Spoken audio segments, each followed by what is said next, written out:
நல்லூர் நிர்மலா மழலையர் பள்ளியில் சமத்துவ பொங்கல் விழா கோலாகலம்.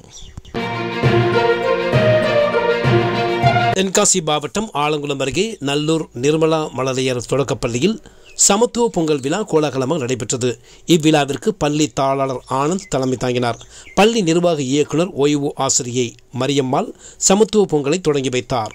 இவ்விழாவில் ஆசிரியை நிர்மலா ராணி, பிரியங்கா மற்றும் ஆசிரியைகள் கலந்து கொண்டனர். பொங்கல் பொங்கியதும் சிறுவர் சிறுமிகள் பொங்கலோ பொங்கல் என்று கூறி மகிழ்ச்சியை வெளிப்படுத்தினர்.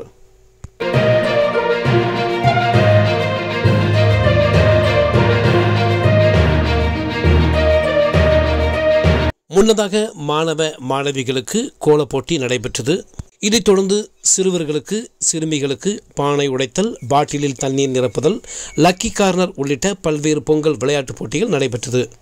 இதில் மாணவ மாணவிகள் ஆர்வமுடன் பங்கேற்றனர். விளையாட்டுப் போட்டிகளில் பங்கேற்றவர்களுக்கு பரிசு வழங்கப்பட்டது. இதற்கான ஏற்பாடுகளை நல்லூர் நிர்மலா மழலையர் பள்ளி நிர்வாகத்தினர் செய்திருந்தனர்.